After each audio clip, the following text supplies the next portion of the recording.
وسلموا على رسوله الكريم أما بعد أعوذ بالله من الشيطان الرجيم بسم الله الرحمن الرحيم لقد كان لكم في رسول الله أسوة حسنة قال الله تبارك وتعالى في القرآن المجيد والفرقان الحميد وقد لبثت فيكم أمما من قبلي أفلا تعقلون صدق الله العظيم وصدق رسوله النبي الكريم الأمين ونحن على ذلك من الشاهدين والشاكرين والحمد لله رب العالمين إن الله وملائكته يصلون على النبي يا أيها الذين آمنوا صلوا عليه وسلموا تسليما والصلاة والسلام عليك يا سيدنا رسول الله وعلى آلك وأصحابك يا حبيب الله سارے حضرات روشنی کریے صلاۃ والسلام علیک یا سیدنا یا نبی اللہ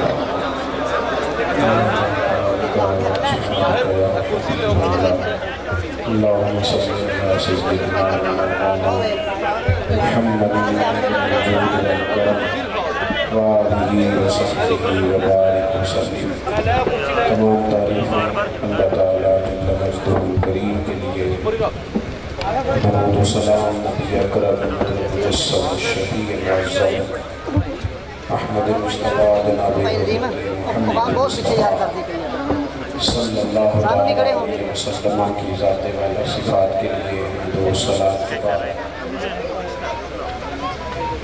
آج کی یہ خوبصورت محفل مبارکہ شان مصطفیٰ صلی اللہ تعالیٰ علیہ وسلم کی خوبصورت عنوان کے زیر سایہ انعقاد پذیر ہے۔ حضرت قبلہ مفتی صاحب کی، سید صاحب قبلہ کی پرجوش باتیں، ہمارے ڈاکٹر صاحب کی نقابت، ان کی خوبصورت گفتگو آپ نے سماعت کر لی ہے۔ یہ ویڈیو بنانے والے ذرا میری سنیں تھی، آپ کو اللہ جزائے خیر دے۔ آپ سب لوگوں نے ویڈیو ہی بنانی تھی تو میں کو ویڈیو ہی بھیج دیتا، کام ختم ہو جاتا۔ میری بات سنیں تھی، آپ میری بات سنیں، بڑی مہربانی۔ میں جب سے یہاں آیا ہوں نا، مجھے جتنا وقت گزر گیا ہے 2-2.5 گھنٹے میں نے صرف تصویریں کھنچوائی ہیں۔ تو آپ لوگ مہربانی فرمائیں، کچھ موقع بھی تو دینا۔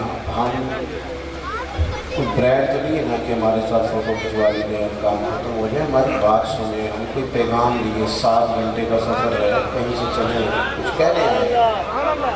خدا وہ صبح نہ لائے جس دن ہم اس نیت سے نکلیں کہ کمال جمع کرنا ہے، بندے پیچھے لگانے، اللہ ہمیں معاف کرے۔ اس لیے آئے تھے کہ کوئی بات آپ سے عرض کریں گے، کچھ آگے بڑھیں گے۔ اب مہربانی کریں، آپ کافی ہو گیا ماشاءاللہ۔ اور یہ تصویر کا ثواب کتنا ہے؟ یا مفتی صاحب بیٹھے ان سے پوچھیں فوٹو کے 10 نیکیاں ملتی؟ چھوڑ دیں آپ اطمینان سے، بیٹے چھوڑ دو اس کو، موبائل کو۔ او بھائی کالے کپڑوں والے بیٹے، او پیارے، اللہ آپ کو سلامت دراز تو نہیں ہو گئے؟ تو تھوڑا سا آپ بیٹھ دیں اطمینان سے، محفل کے اندر آ جائیں، اللہ آپ کو خوش رکھے۔ آپ لوگ توجہ کریں گے، تقریر ماشاءاللہ مفتی صاحب نے بڑی عمدہ فرمائی، وہ جسے پڑھتے جب آپ غور کیا کریں۔ ایک تو بات یہ اچھی طرح اپنے ذہن میں بٹھا لیں کہ بات کرنے والا کوئی بھی ہو، جب وہ اللہ رسول کی کر رہا ہو نا تو اس کی سننی چاہیے، توجہ کر لیجیے۔ ڈاکٹر صاحب بھی ماشاءاللہ سمجھدار ہیں، شاہ صاحب بھی ہیں، اور بھی جتنے لوگ یہاں ہوں گے سب کو میں جانتا نہیں۔ آپ حضرات اپنے بزرگوں کی بات سننا شروع کریں، سیکھنا شروع کریں۔ ہمارے لوگوں سے جب بھی کوئی بندہ بات پوچھتا ہے تو وہ جواب میں صرف ایک ہی بات کہتے ہیں کہ میں ٹیڑھا پڑھے ہوئے۔ تو میں کہتا ہوں آپ جمعہ وقت پہ آ کے پڑھا کریں، محفل میں ٹائم پہ آ کے بیٹھا کریں، کچھ سیکھا کریں، تاکہ آپ بھی کوئی جواب دینے قابل ہو جائیں۔ 2-4 باتیں آپ کی خدمت میں عرض کرنی ہے، اور واقعی مختصر میں بات کرنے کا عادی ہوں، آپ مہربانی کریں۔ آپ اللہ تعالیٰ آپ کو خوش رکھے۔ ویسے آپ ہیں موبائلوں پہ، اللہ آپ کو سلامت رکھے۔ زندگی ویسے ساری موبائل کے باہر ہے، موبائل کے اندر فوٹو ہوتی ہے، بندہ نہیں۔ زندگی موبائل کے باہر ہے، اور بھی غم ہے زمانے میں محبت کے ساتھ۔ میرے عزیز دو ایک باتیں آپ کی خدمت میں عرض کرنی ہے. انسان جو ہوتا ہے نا یہ کسی نہ کسی کے پیچھے چلتا ہے. سارے لوگ ہی کاموں کے کچے ہوتے ہیں, بس اتنا فرق ہوتا ہے کچھ تھوڑے زیادہ کچے ہوتے ہیں, کچھ تھوڑے کم کچے ہوتے ہیں. انسان اپنے مزاج کے لحاظ سے تقلید کرنے کا, پیچھے چلنے کا مزاج رکھتا ہے. اس کی طبیعت ہوتی ہے, یہ کسی کی بات مانتا ہے, کسی کی سنتا ہے, پیروی مزاج ہوتا ہے. کچھ لوگ یہ بات مانتے ہیں کہ میں فلانے کو فالو کرتا ہوں, کچھ مانتے نہیں. لیکن سبھی کسی نہ کسی کے پیچھے. حضرت شیخ الاسلام خواجہ قمر الدین سیالوی رحمۃ اللہ علیہ کی خدمت میں ایک شخص نے آ کے کہا کہ آپ امام اعظم کی تقلید نہ کیا کریں, امام صاحب کی بات نہ مانا کریں. تو خواجہ صاحب شیخ تھے ہی, طریقت اور تصوف میں تو اللہ تعالیٰ نے انہیں دسترس عطا فرمائی تھی, وہ منطقی اور فلسفی میں بڑے تھے. اس شخص نے کہا کہ آپ امام صاحب کی بات نہ مانا کریں. تو خواجہ صاحب بڑے دھیمے اور بڑے میٹھے انداز میں ہنس کے فرمانے لگے, تیری یہ بات مان لو. اس نے کہا امام اعظم کی بات نہ مانے, تو فرمانے لگے تیری یہ بات مان لو. بندہ غور سے دیکھنے لگ گیا, فرمانے لگے خدا کے بندے اگر تیرے جیسے بیوقوف کی بات مانی جا سکتی ہے تو امام اعظم تو صحابہ کے شاگرد ہیں. اپنی بھاگنا ہمارا مزاج ہے, کسی کے پیچھے چلتے ہیں. ہمیں ہمارے رب نے ہمارے اوپر رحمت کر دی, آسانی کر دی, کہا تمہیں رستہ آسان بتا دیتے ہیں. لَقَدْ كَانَ لَكُمْ فِي رَسُولِ اللَّهِ أُسْوَةٌ حَسَنَةٌ, تمہارے لیے نبی پاک کی زندگی میں بہترین نمونہ ہے, بہترین.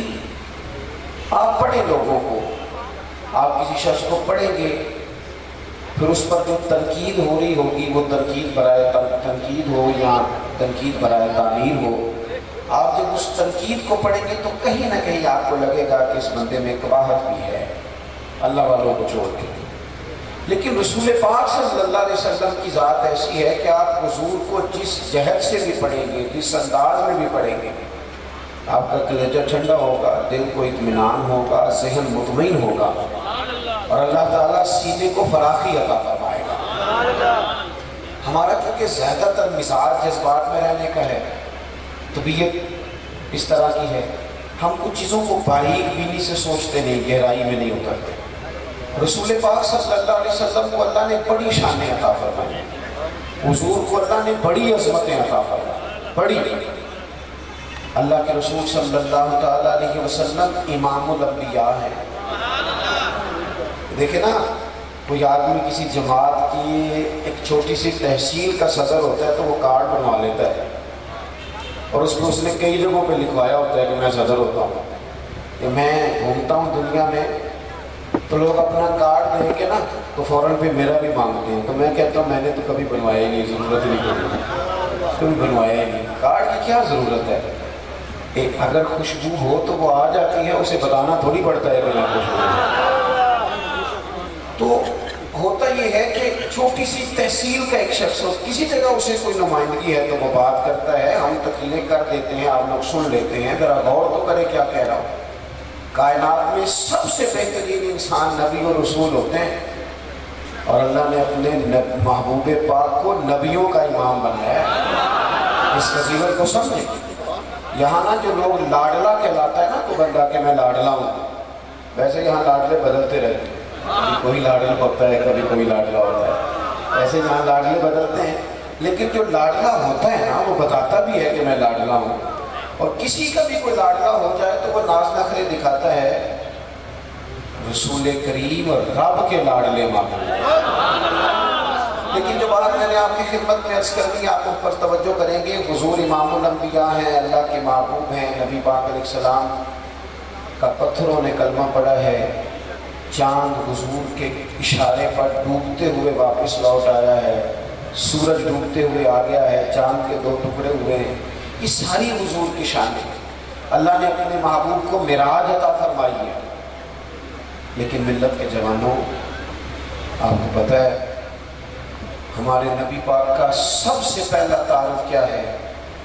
حضور کا سب سے پہلا تعارف یہ ہے کہ یہ صادق اور امین ہے. سچ بولتے ہیں۔ حضور کے اسوہ نور کی پہلی بات جو لوگوں کے سامنے آئی تھی وہ یہ تھی کہ یہ صادق ہیں، یہ سچے ہیں، یہ جھوٹ نہیں کہتے۔ ہم کو پتہ ہے رسول پاک صلی اللہ علیہ وسلم سے پوچھا گیا تھا حضور مومن کنجوس ہوتا ہے؟ فرمایا کبھی ہو جاتا ہے۔ یا رسول اللہ مومن بزدل بھی ہوتا ہے؟ فرمایا کبھی ہو جاتا ہے۔ یا رسول اللہ مومن جھوٹ بولتا ہے؟ تو میرے کریم نے فرمایا نہیں، میرا مومن جھوٹ نہیں بولتا۔ حضور کا جو پہلا تعارف ہے نا، یہ تو حضور کی 40 سالہ زندگی ہے نا، اسے نبی پاک علیہ السلام نے اپنی نبوت کی دلیل کے طور پر بیان فرمایا ہے۔ فرمایا فَقَدْ لَبِثْتُ فِيكُمْ عُمَرًا مِّن قَبْلِهِ أَفَلَا تَعْقِلُونَ۔ محبوب آپ ان سے کہہ دے میں نے تمہارے بیچ وقت گزارا ہے، تمہیں عقل نہیں؟ کوئی میری طرح کا سچا دیکھا ہے تو دکھاؤ۔ آج میری ملت کا سب سے بڑا مسئلہ جھوٹ ہے، سب سے بڑا مسئلہ اعتماد نہیں۔ بیوی اپنے شوہر سے کہتی ہے کہ تو تھوڑے پیسے دے لیا کر، تھوڑے ایک جوڑے پہ میں گزارا کر لوں گی، میرے ساتھ سچ تو بول۔ تو لاہور جاتا ہے تو لاہور کا بتا کے جا۔ ماں کہتی ہے پتر سے کہ پتر تھوڑی باتیں بتایا کر پر سچی بتایا کر۔ قوم کا اعتماد اٹھ گیا سیاستدانوں سے۔ تم نے لمبے چوڑے وعدے کیے، تم نے بڑی باتیں سنائی۔ تم دیکھیں نا، آپ کی توجہ اگر ہو تو میں ایک حوالہ اس طرح کا بھی عرض کروں آپ کو۔ سبز بار دکھا کے لوگوں کو کبھی پریشان نہیں کرنا چاہیے، کبھی بھی۔ یہ ہمارے پیر والا کیا کرتے ہیں بیچارے، ایک کرامت اللہ خیر کرے کبھی کوئی ایک بن جاتی ہے نا تو پھر وہ کمپنی کی مشہوری کا ذریعہ بنتی ہے۔ وہ کہتے ہیں کرامت کو بھی فیس بک پہ ڈالا۔ میں نا کراچی جا رہا تھا تو لاہور میں تھوڑا سا مریض ہوں، مجھے الرجی ہو جاتی ہے، زیادہ دیر بیٹھ نہیں سکتا۔ تو ایک کانفرنس میں مجھے شرکت کرنی تھی، تو ایئرپورٹ سے ہی میں نے دوستوں سے پوچھا موسم تمہارا کیسا ہے؟ کہنے لگے پیر صاحب بڑی گرمی ہے اور شدت تک گرمی، اے سی چلا کے بھی گاڑی میں دقت ہے۔ تو میں نے کہا اچھا دعا کرتے ہیں اللہ بارش برسا دے۔ تو یہ دعا لاہور ہو رہی تھی، میں کراچی ایئرپورٹ پہ اترا تو بارش ہو رہی تھی۔ وہ جو مجھے لینے آئے تھے نا صاحب، وہ گاڑی میں ایک بندے کو کہہ رہے ہیں کہ وہ پیر صاحب نے لاہور آ گیا، 1.5 گھنٹے جو نہیں آ گیا۔ وہ میں نے اسے کہا وہ بس کر اب آگے نہ بتا، ایسا نہ ہو کہ 2-4 لوگ آ جائیں کہ پیر صاحب جو کہتے ہیں وہ ہو جاتا ہے۔ جڑے محرم راز حقیقت دے اور راز حقیقت کھول دے نہیں، جڑے محرم راز حقیقت دے اور راز حقیقت کھول دے نہیں۔ اے جنہ ویکھیا نہیں او کرن گلاں، جنہ ویکھ لیا او تے بول دے نہیں۔ اس لیے یہ اس طرح کرامتوں کو نا کمپنی کی مشہوری کا ذریعہ، ہمارے سیاستدان ہمارے بڑے لیڈران وہ سبز بار دکھا دیتے ہیں۔ آپ تھوڑی باتیں کریں، محدود کریں، مختصر کریں۔ دیکھیں اللہ کے محبوب علیہ السلام سے طائف والوں نے کہا تھا کہ حضور علیہ السلام نے دین کی تبلیغ کی تو سیرت میں یہ عنوان بھی ہمیں ملتا ہے، یا رسول اللہ صلی اللہ علیہ وسلم اگر آپ کو کل حکومت ملتی ہے تو ہمیں حصہ ملے گا۔ عرب کے لوگوں کا مزاج تھا نا، انہوں نے حضور سے کہا اگر کل کلام حکومت ملتی ہے تو ہم شریک ہوں گے۔ تو حضور مسکرائے، اور میرے نبی پاک کو حکومت ملنے کا پاک اتنا زیادہ تھا کہ مکے سے ہجرت کر رہے ہیں، مدینہ شریف ابھی پہنچے نہیں، رستے میں سراقہ بن مالک سے کہہ رہے ہیں کسرا کے کنگن آئیں گے۔ یعنی حضور بتا رہے ہیں کہ سپر پاور بھی ساری یہاں آ جائے گی۔ حضور تو خندق والے دن ایک ہتھوڑا مارتے تھے تو فرماتے تھے روم فتح ہو گیا، دوسرا مارتے تھے تو کہتے تھے ایران فتح ہو گیا۔ یہ بخاری میں چیزیں آپ کو ملیں گی۔ حضور کو کامل یقین تھا کہ اذا جاء نصر اللہ والفتح، کامل یقین تھا کہ انا فتحنا لک فتحا مبینا، یہ ہوگا سارا کچھ۔ لیکن انہوں نے جب کہا نا ہمیں حصہ ملے گا تو حضور مسکرائے، فرمایا تم کہتے ہو حکومت تمہیں ملے گی؟ فرمایا بھائی سنو، حکومت اسے ملتی ہے جسے اللہ کرتا ہے۔ بات ختم کر، سچ بولے زندگی میں، سچی بات کر۔ اللہ کے رسول صلی اللہ علیہ وسلم نے ہمیں پہلا سبق سچ کا دیا، اسے سادی تقریر نہ سمجھنا، یہ عنوان دین ہے۔ اپنی زندگی سے جھوٹ کو نکال دیں۔ آپ جو تھوڑی باتیں کرنے پر جو کہیں اس پر کھڑا ہونا سیکھیں، اپنی زندگی کے اندر استقامت کا نور لائیں۔ جوانوں، کبھی بھی جھوٹ کی بنیاد پر رشتے نہ قائم کرنا۔ آتے ہیں رشتہ دیکھنے والے تو کوئی باتیں سناتے ہیں، ہمارے گھر والے ہو بیٹا تو ولی ہوتا ہے، کیا بات ہے، پھر بعد میں یہ حالت ہوتی ہے کہ اماں کہتی ہے میں آپ بڑا سمجھانی ہے، وہ میری بھی نہیں سنتا۔ تو وہ رشتہ دیکھتے وقت تو آپ نے کہا تھا کہ بہت بڑا درویش ہے آپ، اور بچی والے بھی کچھ ایسے کام کرتے ہیں، رشتہ کرانے والے سے کہتے ہیں ہم نے کار بھی لینی ہے۔ کیوں آپ نے لالچ پیدا کیا؟ کیوں پہلے آپ نے خرابی نہیں کی؟ اپنی زندگی میں سچ بولیں، سچی بات کریں، کبھی بھی کوئی ایسا کام نہ کریں جس سے کہ لوگوں کی طبیعت ایسی ہو کہ لوگ سمجھیں کہ یہ لوگ تو غلط بیانی کیا دی ہے۔ دیکھیں بخاری میں موجود ہے، سیرت کی تمام کتابوں میں الفاظ کے اختلاف کے ساتھ یہ اپنی اصل کے ساتھ یہ چیز ہر جگہ موجود ہے۔ حضرت ابو سفیان رضی اللہ تعالیٰ عنہ بعد میں مسلمان ہوئے، فرماتے ہیں میں جب شاہ روم کو حضور کا خط گیا تھا نا ہرقل کو، حضور صلی اللہ علیہ وسلم نے اس سے کہا کہ کلمہ پڑھ لو، خطوط لکھے نبی کریم نے۔ اس نے کہا یہاں ڈھونڈو کوئی عرب کا سردار اگر آیا ہو تو میں ملنا چاہتا ہوں۔ ابو سفیان کہتے ہیں میں بغرض تجارت وہاں موجود تھا، مجھے لوگ پکڑ کے بادشاہ کے پاس لے گئے، میں کلمہ نہیں پڑھتا تھا۔ جب کوئی کسی کا مخالف ہوتا ہے تو اس نے کوئی کہانی بھی یاد کی ہوئی ہوتی ہے، ان لوگوں نے کہانی بھی یاد کی ہوئی ہے، معاذ اللہ جادوگر ہیں، شاعر ہیں، یہ کہانیاں بھی سناتے ہیں۔ کہتے ہیں کہ مجھے وہ لے گئے، بادشاہ کے سامنے کھڑا کر دیا۔ اب بادشاہ نے سوالات پوچھے، میں کوئی حق میں نہیں تھا کہ میں حق میں باتیں کرتا، میں تو اس وقت تک کلمہ نہیں پڑھتا تھا، اور جو کفار کہتے تھے وہ ساری باتیں میں نے کرنی تھی۔ کہتے ہیں بادشاہ نے اپنے دربار میں کھڑا کر کے سوال کیے، بڑے سوال پوچھے، بڑے میں نے جواب دیے، بڑے سوال پوچھے۔ یہ بھی پوچھا کہ ماننے والے ان کے غریب ہیں کہ امیر ہیں؟ میں نے کہا نہیں، ماڑے ماڑے بندے، میلاد کے جلوسوں میں بھی ماڑے ماڑے بندے جاتے ہیں، ماڑے ماڑے غریب لوگ ہیں۔ اس نے یہ بھی پوچھا کہ ماننے والے بڑھ رہے ہیں یا گھٹ رہے ہیں؟ میں نے سارے جواب دیے۔ او ملت کے جوانوں، خدا را میری بات سننا۔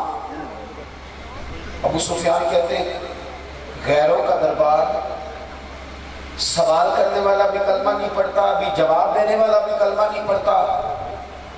اس نے مجھ سے کہا کہ آپ نے بتایا کہ آپ رشتے میں چچا ہوتے ہیں، یہ بتاؤ وہ جنہوں نے اعلان نبوت کیا ہے کیا کبھی انہوں نے جھوٹ بھی بولا ہے؟ آج لوگوں نے نام بھی بدل دیا جھوٹ کا، اس نے بہانہ نام رکھ دیا جھوٹ کا، جی میں نے بہانہ کر دیا۔ کچھ کہتے ہیں جی وہ ہو جی وہ تو میں نے تو بس ایسے ہی بات ہو تو میں نے مذاق کیا۔ جھوٹ کے نام نہیں بدل دیے لوگوں نے۔ ابو سفیان کہتے ہیں مجھ سے بادشاہ کھڑا کر کے پوچھنے لگا کیا کبھی انہوں نے جھوٹ بھی بولا ہے؟ ابو سفیان کہتے ہیں کہ لمحے کے لیے میرے دل میں آیا کہہ دو کہ بولا ہے۔ پھر میں نے کہا ایک تو یہ عرب کی وفاداری کے خلاف ہے، اور دوسرا میں کہوں گا وہ جادوگر ہے تو شاید تو ایک سیکنڈ کے لیے توجہ کرے، میں کہوں گا وہ شاعر ہے شاید ہے توجہ کرے، اور مدینے والے نے جھوٹ بولا یہ تو مانے گا ہی کوئی نہیں۔ سنو سنو، جن چیزوں کو معمولی سمجھ کے ہم نے رائج کیا وہ ہمارا وقار لے گئی، دنیا ہم پر اعتماد نہیں کرتی۔ ہم اس ملک میں بستے ہیں جہاں زلزلہ بھی آئے تو غیر ملکی امداد کرنا چاہے تو وہ کہتے ہیں حکومتوں کے ہاتھ میں نہیں دیں گے، خود جائیں گے۔ ہمارا یہ حال ہو گیا ہے کہ قوم پر اعتماد اٹھ گیا دنیا کا۔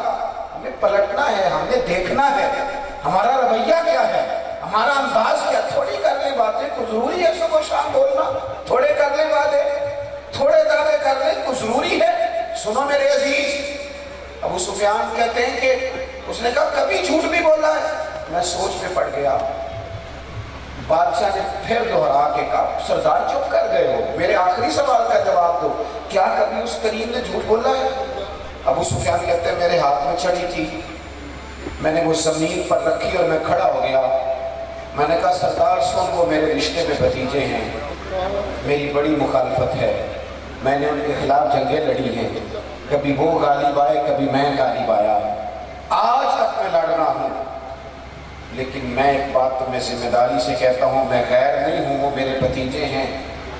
میں نے ان کو ماں کی گود میں بھی دیکھا ہے، دادا کے کندھوں میں بھی دیکھا ہے، چچا کے گھر میں بھی دیکھا ہے، ختیجہ کا دولہا بنے بھی دیکھا ہے، زینب سے لے کر فاطمہ تک بیٹیوں کو گود میں کھیلتے بھی دیکھا ہے، میں نے انہیں بدر و احد میں آتے بھی دیکھا ہے، میرے سامنے پیدا ہوئے اور میرے سامنے ان کے بالوں میں سفیدی آئی، مخالفت اپنی جگہ پر، پر میں تمہیں یہ بات ذمہ داری سے بتاتا ہوں، اس معبود کی زبان سے جو بھی نکلتا ہے حق اور سچ ہی نکلا کرتا ہے۔ وہ اسیر دشمن کی چاہ میں بھی، مخالفوں کی نگاہ میں بھی وہ امی ہے، صادق ہے، معتبر ہے، میرا پیغمبر عظیم تر ہے، میرا پیغمبر عظیم تر ہے، میرا پیغمبر عظیم تر ہے۔ ابو سفیان کہتے ہیں میں یہ لفظ کہے تو کتنے لوگ دربار میں رو پڑے، ایک سناٹا چھا گیا، کوئی صحابی نہیں وہاں، کوئی نعرہ لگانے والا نہیں، کوئی اپنا نہیں، لوگ رو پڑے۔ کہتے ہیں بادشاہ نے چادر اٹھائی کندھے پہ رکھی، کچھ دیر سوچتا رہا، پھر وہ چل دیا۔ میں نے پیچھے سے آواز دی، میں نے کہا تو نے اتنے سوال پوچھے، میں نے اتنے جواب دیے، کوئی ریزلٹ بھی تو بتاؤ نا کیا نکلا، نتیجہ کیا ہے؟ تو بادشاہ نے پلٹ کے میری طرف دیکھا، کہنے لگا سردار نتیجہ تو نکل آیا نا یار، جس بندے نے کبھی بندوں سے جھوٹ نہیں بولا وہ یہ جھوٹ کیوں بولے گا کہ میں اللہ کا رسول بن کے آیا؟ اس لیے او میرے بھائی اپنی زندگی میں سچ لاؤ، خدا را ہمارے گھروں سے لے کر حکومت کے ایوانوں تک ضرورت سچ کی ہے، ضرورت سچ کی ہے۔ دوسری بات، اپنی زندگی میں دیانتدار ہو جائیں، چھوڑ دے سامنے والا کیا کر رہا ہے، میں اپنے اس ممبر سے دیانتدار ہوں کہ نہیں، یہ میں نے اللہ کو جواب دینا ہے۔ میں نے جتنی عزت سمیٹی ہے دین کے نام پہ سمیٹی ہے، میں نے اللہ کو جواب دینا ہے۔ ہم سارا دھیان دوسروں کا رکھنے لگ گئے۔ حضرت خواجہ نصیر الدین چراغ دیلوی رحمۃ اللہ علیہ سے بادشاہ نے آ کے وظیفہ پوچھا تھا، حضرت کو وظیفہ بتائے، تو خواجہ صاحب فرمانے لگے اپنا کام دیانتداری سے کر، یہی سب سے بڑا وظیفہ ہے۔ اپنی زندگی میں دیانتداری، امانت داری، آپ اس طرح کے ہو جائیں کہ آپ جس طرح آپ سمجھے نا کہ یہ حرام جانور ہے تو میرے منہ میں جائے گا تو مجھے الٹی آئے گی۔ آپ کبھی دیکھیں نا کہ حرام گوشت بھی آپ کو بتا دے، آپ دو لوگ میں آپ نے کھا بھی لیے، لطف آیا، تو کسی نے کان میں کہا یہ مصیبہ ہی نہیں ہوا تھا، بیمار تھا، تو الٹی آ جاتی ہے کہ نہیں؟ بولو کہ آ جاتی ہے؟ انسان کا ذہن قبول کرتا ہے حرام کھانے کو؟ 2 کلو گوشت سے الٹی آتی ہے تو 2 کروڑ روپے پہ کیوں نہیں آتی؟ ہمارے ایک دوست ہیں یونیورسٹی کے لیکچرار ہیں، مجھے تو فرمانے لگے پیر صاحب عجیب بات ہے، ایک بندے کو نا کہیں جوتا پڑا مل گیا، بڑا قیمتی تھا پر ایک پیر تھا جوتے کا، ہماری دیانتداری کچھ اس طرح کی ہے، ایک پیر ملا، جوتا بڑا قیمتی تھا، مہنگا تھا، تو اس نے اس کا مالک ڈھونڈنا شروع کیا، کس کا ہے یہ، کس کا ہے یہ، کچھ شور کا گا، لیکن تھوڑا سا آگے جا کے جوتے کا دوسرا پیر مل گیا، پر اس نے مالک ڈھونڈنا بند کر دیا، اس کو اب اس کا دوسرا پاؤں مل گیا تھا، اس نے یعنی کئی دیانتدار، بڑے دیانتدار، حضرت سیدنا ابو بکر صدیق کو بڑے فتنوں کا سامنا تھا، ختم نبوت کے محاذ پر کام کرنا ہے، منکرین زکوٰۃ پیدا ہو گئے، امت کو سنبھالنا ہے، یہ ساری ڈیوٹیاں کر کے نا دنیا سو جاتی تھی، وہ دنیا سو جاتی تھی، حضرت صدیق اکبر ایک نابینا مائی کے گھر میں جھاڑو دینے چلے جاتے تھے۔ جب بندہ مخلص ہو جاتا ہے نا، ایک نابینا معذور عورت جھاڑو دے رہے ہیں، جب تھوڑا سا وقت بچتا نا عصر کے لیے، یہ ٹائم میں نے اپنے لیے رکھا ہوا ہے، تو مدینہ شریف میں ایک بیوہ تھی جس کی 5-6 بیٹیاں تھی، بیٹا کوئی نہیں تھا، اس کے گھر جاتے تھے، بکریوں کا دودھ دھو کے آتے تھے، معمولی آدمی نہیں، خلیفہ وقت کی بات، کس لیے؟ یہ کام روحانی تسلی کا باعث بنتے، یہ کام آپ کو سکون دیتے، یہ آپ کے اندر وہ طاقت پیدا کرتے ہیں کہ آپ لڑ سکتے ہیں دنیا سے۔ جب آپ کے پیچھے دعائیں ہوتی ہیں تو پھر میدانوں میں کھڑا رہنا آسان ہو جاتا۔ حضرت عمر فاروق فرماتے ہیں تیسرا دن تھا جناب صدیق اکبر کے وصال کو، میں مسجد نبوی شریف میں بیٹھا تھا، 2-3 چھوٹی چھوٹی بچیاں آ گئی، آ کے کہنے لگی چچا آپ خلیفہ بنے ہیں؟ میں نے کہا ہاں، ہمارے ساتھ چلیں گے؟ میں نے کہا پتر تمہارے ساتھ کیا ہے؟ کہنے لگی ابو بکر صدیق اصل کے بعد ہمارے گھر آتے تھے، ہمارا بھائی کوئی نہیں، باپ انتقال کر گئے، بکریوں کا دودھ دھو کے دے جاتے تھے، کچھ بیچ کے گزارا کر لیتی تھی، کچھ پی لیتی تھی، 3 دن سے میری ماں رو رہی ہے، میری بہنیں روتی ہیں، اکھاں جدوں میٹیاں زمانہ میں نے روے، پہنچتے بے قدرہ کچھ قدر نہ جاتی، کیتی خوب تسلی ہوں، لیکن اکھاں جدوں میٹیاں زمانہ میں نے روے گا، اپنا تے اپنا بیگانہ بھی میں نے روے گا، جدوں نہ دسیا میں خاراں نوں میں خانے وچ، پھر جان ٹوٹ جان گے تے میں خانہ میں نے روے گا۔ کئی لوگ رون گے تے کئی بک رون گے، گلیاں دا یانا تے سیانا مینوں روے گا، اور کسی نے کہا تھا میرے مرنے پہ ہر سو شور مچ جائے گا دیکھو گے۔ یہ رحمت کی امید لگاتے کہا، کرم کی امید، آج بھی سے کہا، نظرانے میں کہا کسی درویش کہنے لگے میرے مرنے پہ ہر سو شور مچ جائے گا دیکھو گے، کہنے الوداع سرکار خود تشریف لائیں گے۔ اور کسی نے کہا تھا کہ بعد مرندے مکھڑا میرا ہو جاوے گے تازہ، پھر سمجھ لینا محبوب میرے نے آن پڑیا جنازہ۔ تو بھائی اپنی زندگی میں اخلاص پیدا کریں۔ ہم نا غریب لوگ بھی امیروں سے تصویر کھنچوانا پسند کرتے ہیں، امیروں سے اپریشیٹ کرنا چاہیے محنت کرنے والے آدمی، جس کو پسینہ آ گیا نا ریڑھی پہ کھڑے ہوئے، وہ بڑا باوقار آدمی کہ پسینہ۔ میں ابھی بھی کبھی کبھی جوتا گھنڈوا لیتا ہوں، چونکہ میں نے دیکھا ہے میرے ابا جی مجھے کہتے تھے لیدر جوتیاں توڑے پا کے ساریاں گنڈا لیا، تو یاد ہے تو میں ابھی بھی چلا جاتا ہوں۔ تو ہمارے پرانے موچی ہیں، میں ان کے پاس ایک دن، وہ بڑے خوددار آدمی ہیں، 5 روپے کے 10 دے دیں نا، وہ ان کو 10 دے دو چوکا اپنے 5 روپئے۔ وہ ایک شاعر بیٹھے تھے نا، تو شاعر بھی بیچارے کئی اسی طرح کے ہوتے ہیں، ناراض نہ ہو جائیں شاعر، لیکن وہ کئی دفعہ نا ان کو بھی دیکھ کے لگتا ہے کہ کئی دنوں سے بیچارے نے روٹی نہیں کھائی۔ تو موٹی چادر لیے گرمیوں میں کسی چوک میں بیٹھا تھا نا شاعر، تو بندہ جاتے ہوئے 5 روپے دے گیا۔ اس نے کہا یہ کیا ہے؟ کہنے لگا کھانا شانا کھا لینا، پر شاعر نے کمال بات کی، اس نے کہا یہ آرزو کرم اور میں آپ سے کروں، یہ آرزو کرم اور میں آپ سے کروں، یہ بھیک اس کو دیجیے جس کا خدا نہ ہو۔ اور میرے اعلیٰ حضرت کیا کہتے ہیں؟ کہتے ہیں کروں مدح اہل دول رضا۔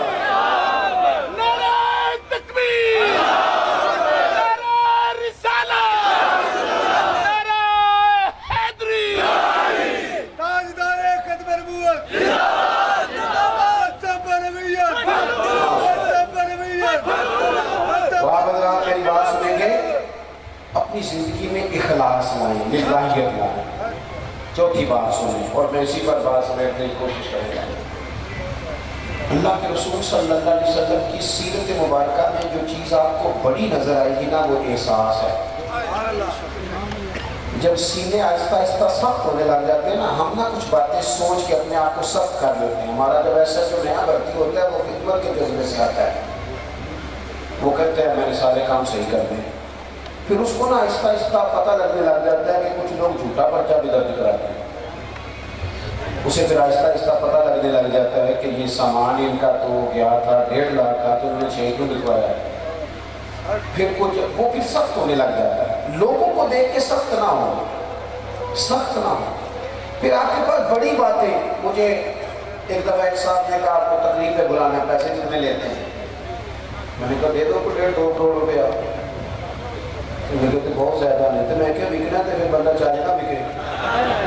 اب میرا خیال ہے 25-30 ہزار اپنا ریٹ لگوا لیں، اتنے لو ہو جائیں، سانو تک ہزارے کی لوڑ کی نالے کی لگے شہر کو مغل دے نال اسی اپنی بال کے سیکھ لیں۔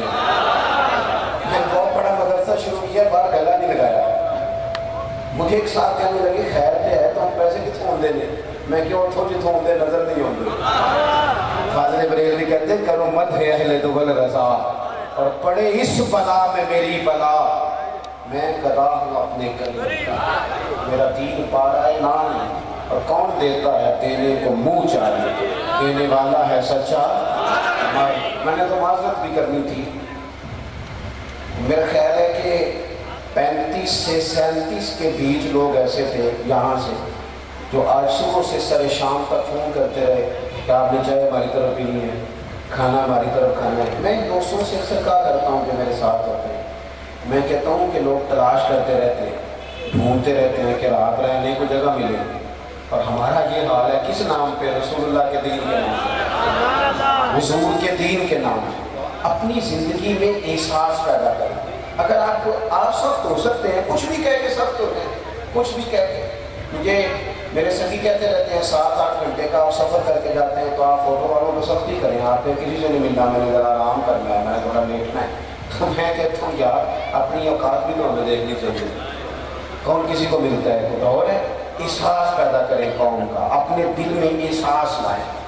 جب آپ سخت ہو جاتے ہیں نا تو پھر آپ سب کے لیے ہو جاتے ہیں۔ جب بندہ سخت ہو جاتا ہے نا، تھوڑا تھوڑا نا ہمیں لالچی بنایا گیا ہے، مختلف چیزوں پہ انعام رکھے گئے، مختلف رنگوں میں لوگوں کو مختلف انداز میں قائل کیا گیا، مزاجوں میں کچھ بھرا گیا ہے۔ وہ اس طرح کا ماحول بن گیا کہ باپ نے جوانی پتر کو دے دی۔ ساری زندگی وہ جو لوگ سعودی عرب یہاں سے گئے تھے 35 سال انہوں نے وہاں کمبل نہیں بدلا، جس کمبل میں انہوں نے جاتے خریدا تھا واپسی میں بھی وہی تھا۔ رہائشیں یہاں بنی وہاں نہیں بنی۔ میں نے بیرون ملک ایسے لوگ دیکھے ہیں جو 3 وقت روٹی نہیں کھاتے، 2 وقت کھاتے ہیں کہ گھر پیسے بھیجنے، لیکن لالچ اتنا عروج پہ چلا جاتا ہے بعض گھروں کا، سب کا نہیں بعض کا، کہ اسی باپ کو جس نے زندگی لگا دی، بچے کہہ رہے ہوتے ہیں پر یہ آپ کو ڈاکٹر کا کام کر لیتے تو آج ہمارے بارے نہیں آ رہے نا ادھر۔ مجھے ایک بزرگ فرمانے لگے پیر صاحب پالنا پڑو بھی عزت کرانی، ابے کا مالدار ہونا ضروری ہے۔ خدا را اس سے باہر ہے، احساس پیدا کرے۔ جب احساس آ جائے، قرآن مجید نے میرے نبی پاک کی شان یہ بیان کی ہے کہ عزیز علیہ ما عنتم حریص علیکم بالمؤمنین رؤوف رحیم۔ یہ کمال ہے، اس سے آگے کیا کوئی حاشیہ دے سکتا ہے؟ رب فرماتا ہے لوگوں تم مشقت میں پڑھو تو میرے نبی کو تکلیف ہوتی ہے۔ آپ کبھی حدیثیں پڑھیں نا تو رونگٹے کھڑے ہوتے ہیں، آپ کو درجنوں حدیثیں اس عنوان کی ملیں گی کہ حضور فرماتے ہیں میرا دل کرتا ہے لمبی نماز پڑھاؤں، نماز اللہ کی، دل حضور کا کرتا ہے۔ فرمایا دل کرتا ہے لمبی نماز پڑھاؤں، لیکن پیچھے سے کسی بچے کے رونے کی آواز آتی ہے، کسی بوڑھے بیمار کا خیال آتا ہے، میں نماز چھوٹی کر دیتا ہوں۔ حضور فرماتے ہیں میرا دل کرتا تھا ہر وضو کے ساتھ مسواک ضروری قرار دے دی، پر تمہیں تکلیف ہوگی، نہیں ضروری قرار دے۔ آپ احساس کی شدت تو دیکھیں، فرمایا میرا جی چاہتا تھا کہ میں تہجد اپنی امت پہ ضروری قرار دے دوں، لیکن میں نے اپنی چاہت نہیں دیکھی، غلاموں تمہاری نیند دیکھی ہے۔ وہ دوستوں اتنا احساس، دشمن جب قابو آتے ہیں نا، میں نے ایک اور بھی عرض کر دی ہے چلتے چلتے،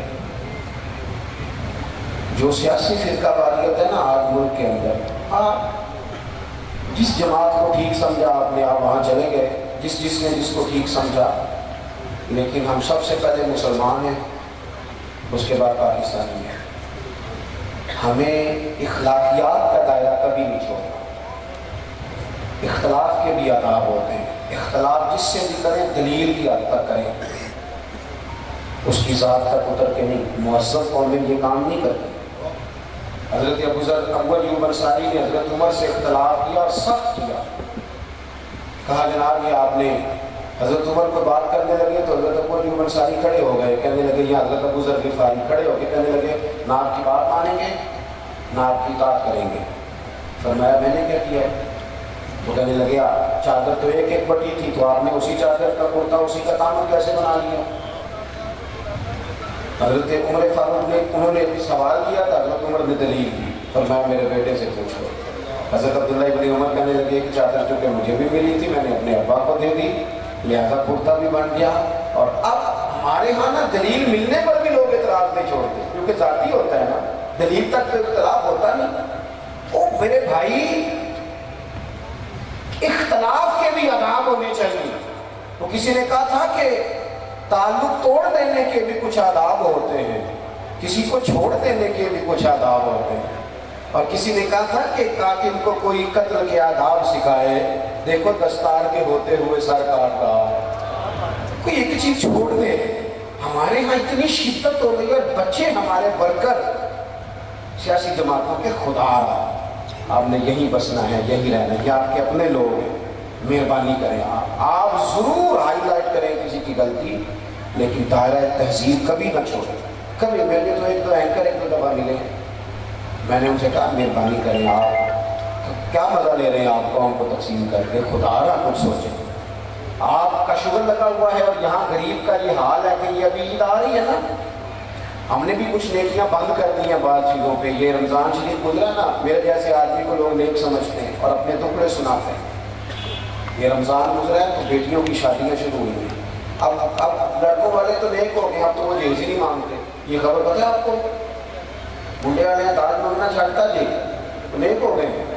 ਉਹ ਕਹਿੰਦੇ ਅਸੀਂ ਤੁਹਾਡੇ ਕੋਲ ਜਹੇਜ਼ ਨਹੀਂ ਲੈਣਾ, ਪਰ 600 ਬੰਦੇ ਦੀ ਰੋਟੀ ਪਕਾਣੀ ਤੁਸੀਂ, یہ صحیح پکانی کہ منڈے نے 11 ایک باری ہوگا، کبھی نہیں روٹی کھائی لڑکے کے دوستوں نے اپنے گھر۔ رمضان میں کھل کر سخاوتیں کرنے والوں رمضان کے بعد بھی سوچا کرو، اور راشن بنڈن والے لوگوں عیدوں بعد بھی بھوک لگ دیجیے، عیدوں بعد بھی بھوک لگ دیجیے۔ رمضان میں ثواب زیادہ ہے لیکن سخاوت تو سارا سال ہی ہے۔ تو کچھ چیزیں ایسی ہیں ہمیں حضرت سیدنا عمر فاروق نے جب جواب دے دیا نا کہ اس طرح ہے، اب وہ اختلاف دلیل تک تھا، اختلاف دلیل تک تھا، تو حضرت ابو ایوب انصاری ان کے کھڑے ہو گئے، اعتراض کیا، جواب مل گیا تو پتہ کیا فرمانے لگے، کہنے لگے عمر رب تجھے میری طرف سے بہتر سلا دے، اب تو حکم کر، ہم سنیں گے بھی اور تیری اطاعت بھی کریں گے، اب ہم آپ کے پیچھے چلیں گے امیر المومنین۔ تو دلیل تک رکھیں چیزوں کو، دلیل مل جائے تو بات کو ختم کریں۔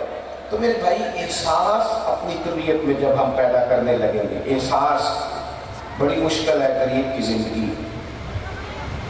امیر تو دوستی امیروں سے لگا لیتا ہے، جب انسان اپنی گاڑی میں سفر کرتا ہے تو پھر وہ کرایہ 5 روپے بڑھ جائے تو اسے تکلیف کوئی نہیں ہوتی، کیونکہ اسے پتہ ہی نہیں، بہت سارے امیروں کو تو پتہ ہی نہیں کہ گھی مہنگا ہو جائے تو گھر کے بجٹ پہ بوجھ کتنا پڑتا ہے، ان بیچاروں کو تو پتہ ہی نہیں، تو وہ اس احساس کو کیسے پیدا کریں گے، وہ نہیں کر سکتے، اس کے لیے وہاں سے گزر کے آنا پڑتا ہے۔ رسول پاک کی زندگی میں جو احساس کی شدت ہے اسے آپ سمجھیں۔ دشمن جب ہتھے چڑھتا ہے تو پھر، اور دشمن بھی سخت گیر قسم کا ہو تو بندہ اسے چھوڑتا نہیں، لیکن حضرت انس بن مالک فرماتے ہیں یہ جو لوگ بدر میں آئے تھے یہ کوئی پھول لے کے نہیں آئے تھے ہاتھوں میں، گجرے پھولوں کے لے کے نہیں آئے تھے، تلواریں لے کے آئے تھے، اور پوری انہوں نے جنگ لڑی، 14 صحابہ شہید کیے، لیکن جب ان کو لا کے باندھا گیا نا مدینے میں تو غصہ تھا صحابہ کو، کس کس کے ہاتھ باندھے۔ حضرت عباس بھی تھے، جب وہ ہائے ہائے کرتے تھے نا مخالف تھے، توجہ ہے میری بات پر؟ اور بھائی جو پیار بیٹی پہ آتا ہے وہ بہو پہ بھی تو آنا چاہیے، اس پر بھی تو وہ بھی تو کسی کی بیٹی ہے۔ اگر تجھے اپنے بیٹے کی دھوپ تانگ کرتی ہے تو ملازم کے پتر اگر دھوپ میں کھڑے ہیں تو وہ بھی تو تجھے احساس ہونا چاہیے، ورنہ خود غرض ہو جائیں گے ہم۔ بات ختم کر رہا ہوں، غور کرنا۔ حضرت انس بن مالک کہتے ہیں میں مسجد نبوی شریف میں حاضر ہوا تو بے چینی کے عالم میں کبھی حضور ادھر جاتے تھے، کبھی ادھر آتے تھے، کبھی ادھر جاتے، یا رسول اللہ کیا ہوا؟ یہ وہ لوگ تھے جنہوں نے ستایا تھا، آج باندھا ہے، حضور کیا ہوا؟ تو نبی کریم فرمانے لگے تم نے رسیاں زور سے باندھی ہیں، یہ ہائے ہائے کرتے ہیں مجھے نیند نہیں آتی، کہ رسیاں ڈھیلی کر دو۔ عزیز علیہ ما عنتم، حضور کے سینے میں درد رہا، وہ درد کبھی حضور کو طائف لے جاتا، کبھی کہیں، اور وہ درد کی وہ پیار کی شدت اتنی تھی کہ جب بڑی تکلیف دی نا میدان احد میں اور دانت مبارک شہید کر دیے، حضرت صدیق اکبر نے کہا یا رسول اللہ دعا کریں گے تباہ ہو گئے، تو ہاتھ اٹھائے انہوں نے کہا دعا کیا کی؟ کہا اللہ انہیں ہدایت دے دے، انہیں پتہ ہی کوئی نہیں یہ کیا ہے۔ تو میرے عزیز ایک تو اپنی زندگی میں سچ لائیں، خدا را سچ بولیں، آپ پکے وعدے کریں۔ میں دن اپنی مسجد کے امام صاحب سے عرض کر رہا تھا، میں کہہ رہا تھا اگر آپ کہتے ہیں نا کہ 4:20 پہ فجر ہوگی، کیونکہ اس پہ نہ پڑھائیں، آپ نے وعدہ کیا 4:20 کا، قوم کو تو انتظار کرنا چاہیے 1-2 منٹ، کوئی حرج نہیں، لیکن ہم جو وعدے کرتے ہیں ہمیں پورے کریں، سچ بولیں، دیانتداری کا مظاہرہ کریں، زندگی خالص گزاریں، جس کے ساتھ بھی وقت گزاریں اس کی خیر خواہی کریں، مخلص ہو جائیں اور اپنی زندگی احساس والی کریں۔ امام غزالی فرمایا کرتے تھے تو بانٹنے کا ارادہ کر، رب بانٹنے کی توفیق بھی دے دے، تو پروگرام کو بنا۔